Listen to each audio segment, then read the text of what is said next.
So I'm bringing the speed down, down. There we go. Touch that water. Look at that. Graceful.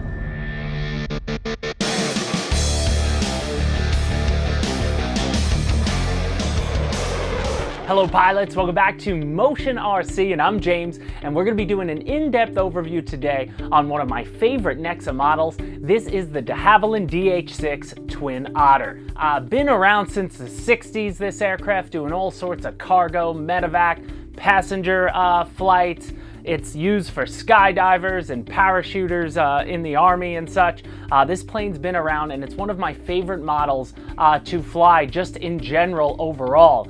Now this Twin Otter is 73.6 inches. It is a balsa ARF kit. It comes covered, but what's beautiful about this model, a few things actually. One, it comes in two schemes. We got it in the nice Canadian Forces scheme that you see here in the yellow and red. Pops in the sky beautifully. That's the one I opted for, but we also have the cool Nature Air model, which is a white base model with a lot of funky colors on it. Also very cool looking. I've seen guys put those together. So you can get it either or, and everything about the models are the same when you get them out of the box.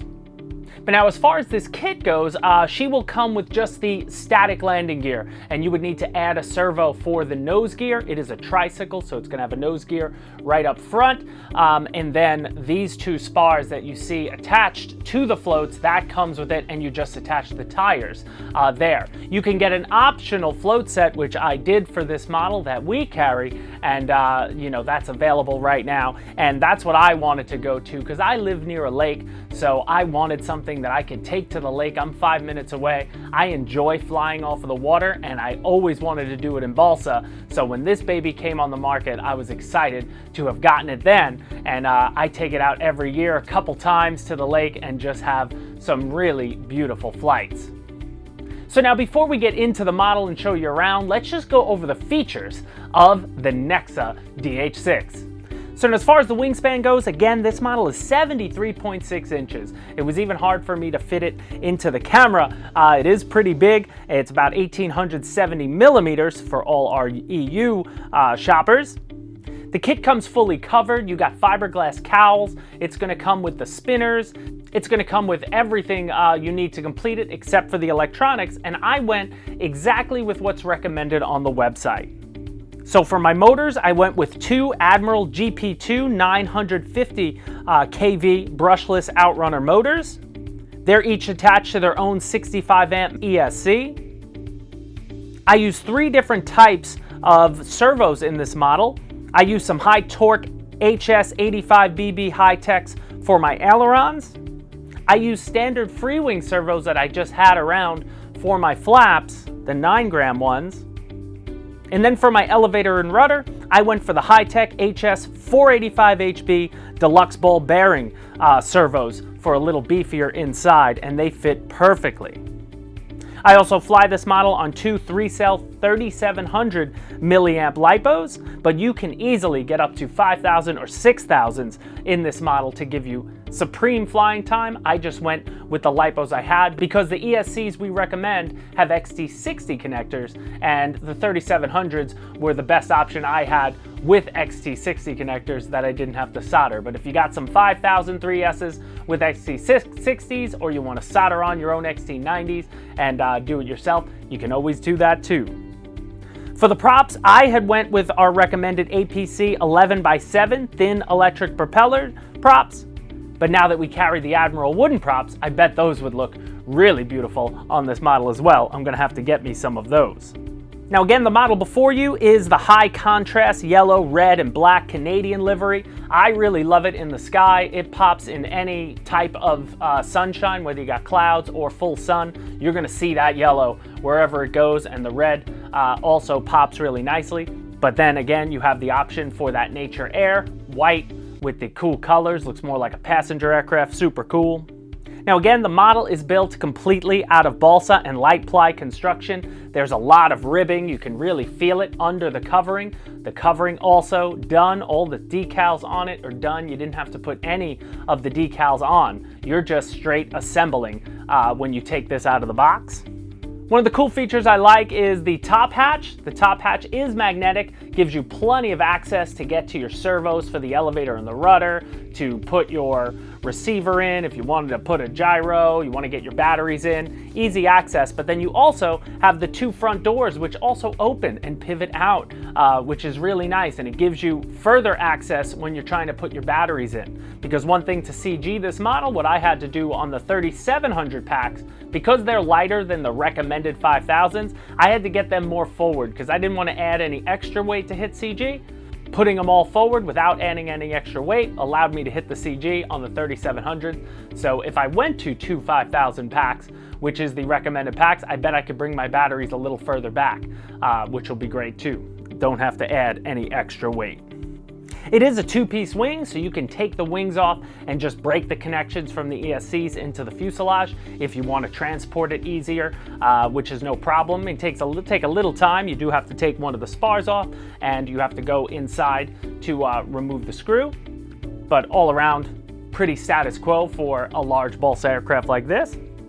And one thing I appreciated when I was building this, all the control surfaces came out of the box pre-hinged and installed. So that made this assembly even easier than it normally would have. You just have to basically slide the pieces in, gluing in the tail, gluing in the elevator, but for the most part, you don't have to do any of the hinging, which isn't hard, but it just saves you a lot of time not having to do it yourself.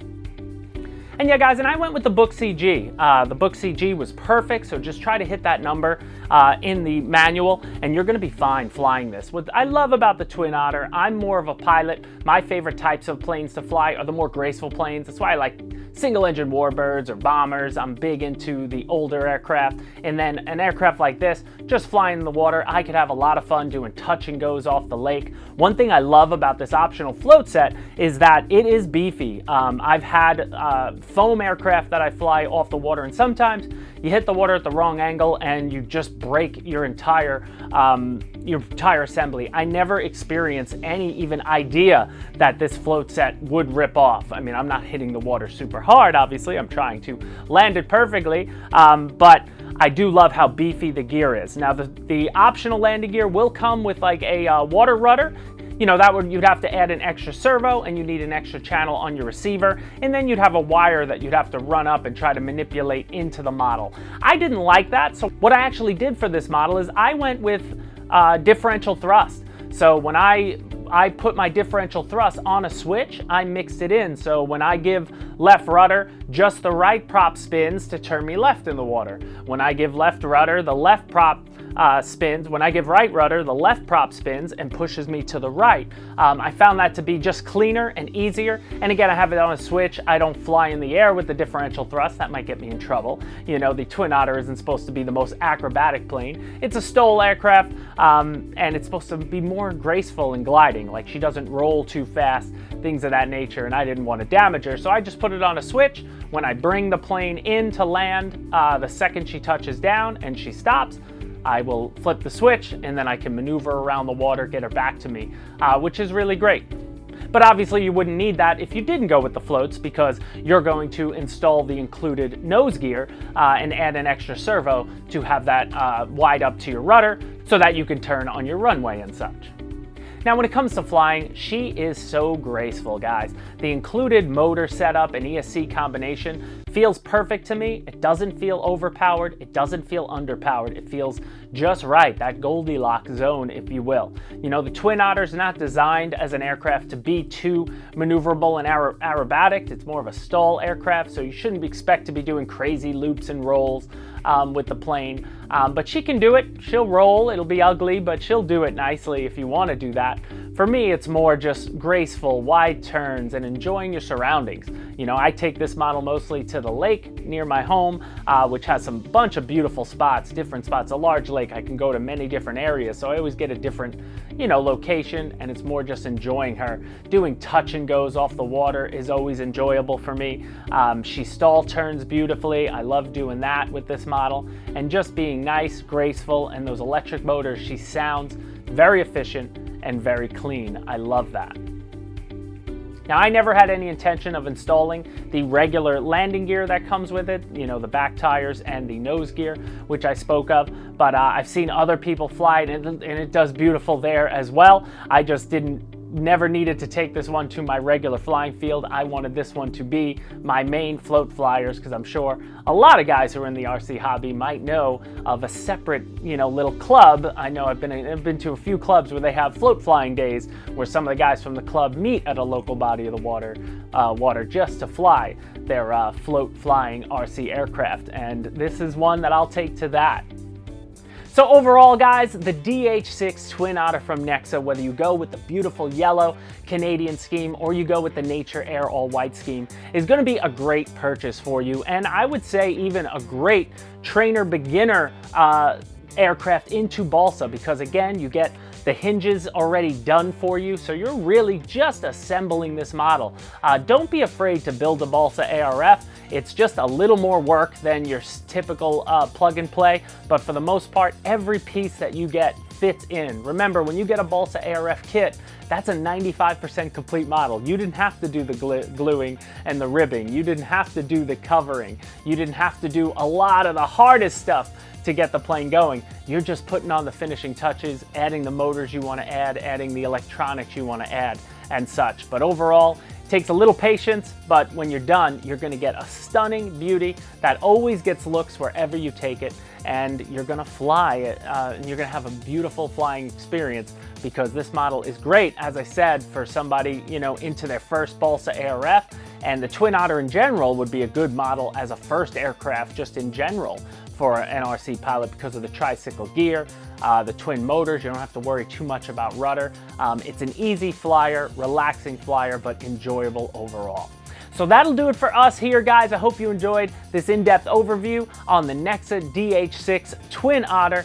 It's available right now. You can check the links down below. I'll have links to the yellow Canada version, to the white Nature Air. I'll have a separate link for the optional float set. And as always, guys, I'll try to answer any questions you have in the comments down below. I wanted to thank you so much for watching our YouTube channel. Thank you so much for shopping at motionrc.com and motionrc.eu. And remember, whether it's air, land, or sea, you can find it at Motion RC. We'll see you next time, guys. Bye.